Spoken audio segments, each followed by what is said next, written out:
हम लोग आपका दर्शन करते बाद में वीडियो एंड करेंगे। हैं। अच्छा, आप हम लोग हमको लगता है 6:20 तक 15 मिनट ज़्यादा आप याजन कर दीजिए।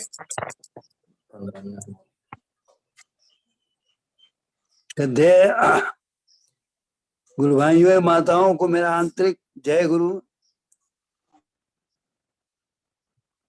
भजनकार ने गाया जिजन जाजन स्मृति की महिमा का बखान किया।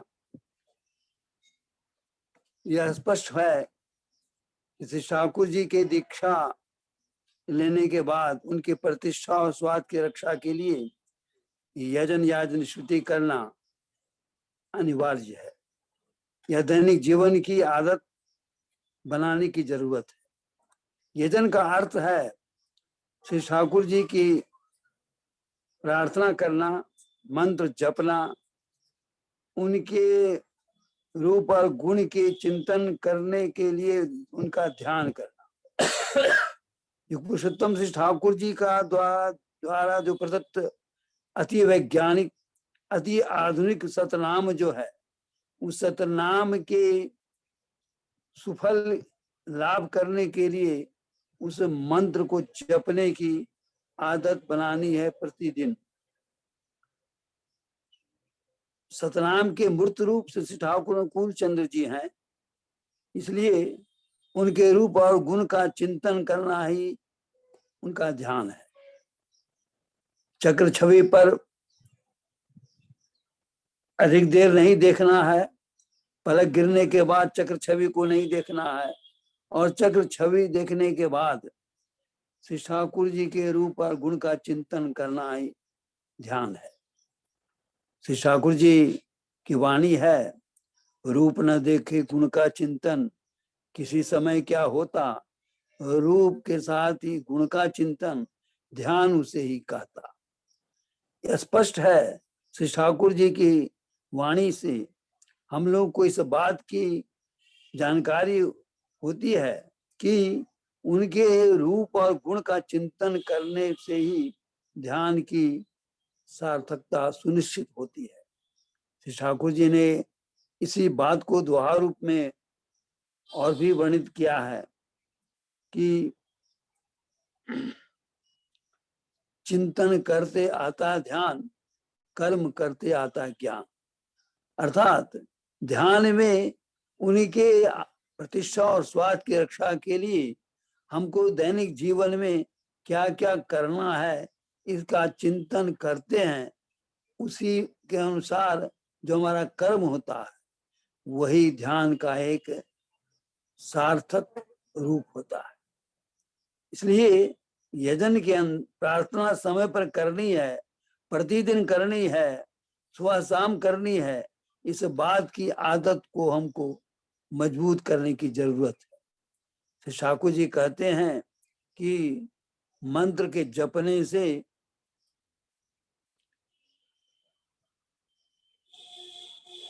स्मरण शक्ति बढ़ती है। श्री ठाकुर जी कहते हैं कि ध्यान करने से ग्रहण करने की क्षमता बढ़ती है। अर्थात किसी अपना गुण दोष को जब हम परखने की आदत बना लेते हैं ध्यान के माध्यम से, तो अपने में सुधार करने की प्रवृत्ति की प्रेरणा मिलती है और क्रमशः सुधार की रास्ता पर हम सुधरने की रास्ता पर चलते रहते हैं। यह इसलिए यजन के अंदर ध्यान प्रार्थना प्रतिदिन करना अनिवार्य है, क्योंकि हम वातावरण से प्रभावित होते हैं। वातावरण के बिना हम रह नहीं सकते हैं। वह पारिवारिक वातावरण हो, सामाजिक वातावरण हो, जो भी वातावरण है उसके में जो नारी पुरुष जो रह रहे हैं, जो परिवार के साथ रह रहे हैं, उनको श्री ठाकुर जी की बात को सुनाना है।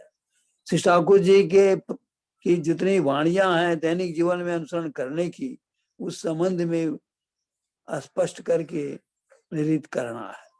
यही है याजन। जब तक हमारा यजन और याजन का संबंध सुदृढ़ नहीं होता है, श्री ठाकुर जी की प्रतिष्ठा हो नहीं पाती है।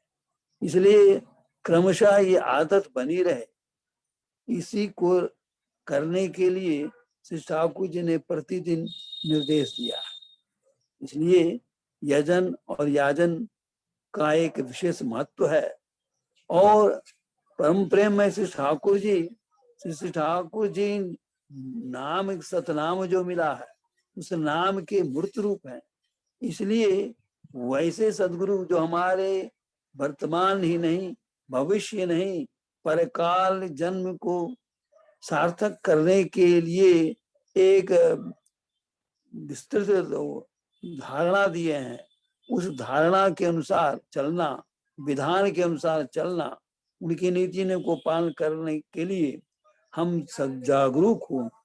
ऐसे पुरुषोत्तम, युग पुरुषोत्तम श्री ठाकुर कुल चंद्र जी के भोजन के लिए प्रतिदिन उनको कुछ अर्घ्य का निवेदन करना है। जो हमारा सामर्थ्य हो, जो हमारी श्रद्धा हो, उस अनुपात में अर्घ्य का निवेदन ही है इष्टवृत्ति। इष्टवृत्ति का मतलब यह है, इष्ट का मतलब है कल्याणकारी जो है।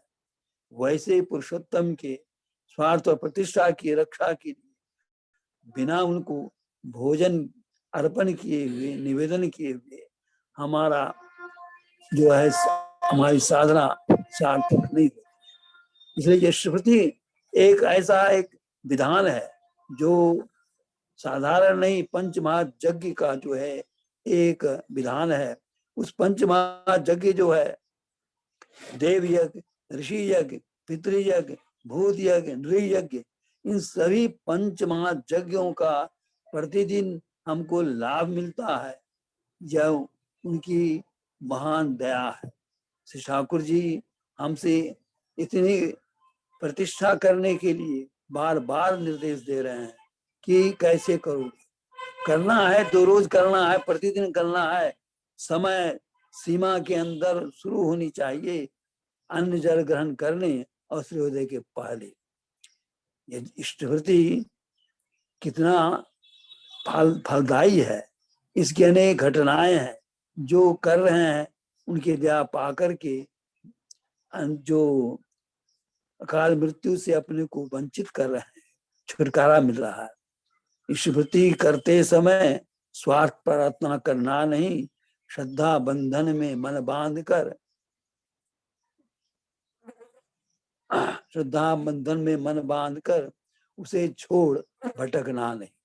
अर्थात यह हमारा अनिवार्य कर्तव्य है, उनके प्रति यह दायित्व है कि हम उनको बिना भोजन किए हुए, उनके सामने बिना अर्पण किए हुए स्मृति करना ही है।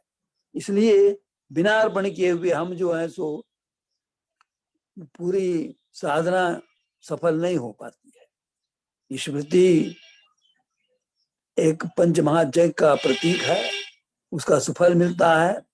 स्मृति के बारे में श्री ठाकुर जी कहते हैं, स्मृति करने से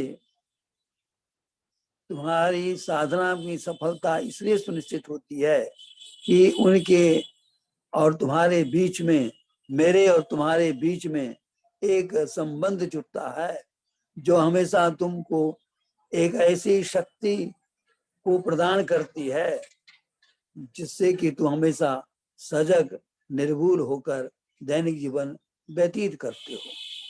इसलिए स्मृति का करना अनिवार्य है। स्मृति करने से इष्ट भरण को तो होता ही है, और वैसा जो विधि का पालन करते हैं तो हमारा दैनिक जीवन में कल्याण होता ही है। इसलिए कहते हैं यजन याजन इष्टवृत्ति करने से कटती महाभीति, यजन याजन इष्टवृत्ति मान भय से तरने की नीति। यह कितनी बड़ी दया है। इष्टवृत्ति का धंधा ही यदि माथा में दृढ़ हुआ नहीं, लाख टका दान करके भी धर्म तुझे ढोया नहीं। अर्थात धर्म के जो मूर्त रूप ठाकुर कुलचंद्र जी हैं, उनकी नीति दीक्षा विधान का अनुसरण करके जितना यजन जान स्मृति करते हैं, हमारी पूजा की सार्थकता होती है, साधना की सार्थकता होती है। इसलिए जन याजन इष्टवृत्ति महान भय से तर नेकिन। हम अपना उद्धार चाहते हैं, अपने वर्तमान जीवन की सफलता चाहते हैं, इस हेतु यजन याजन इष्टवृत्ति करना अनिवार्य है। यजन याजन इष्टवृत्ति जो हमारी एक साधना का बहुत बड़ा महत्वपूर्ण अंग है, उसको नैतिक जीवन पालन करने से ही उनके प्रति निष्ठा, उनके स्वास्थ्य की रक्षा, उनके प्रतिष्ठा की रक्षा सुनिश्चित होती है। जय गुरु।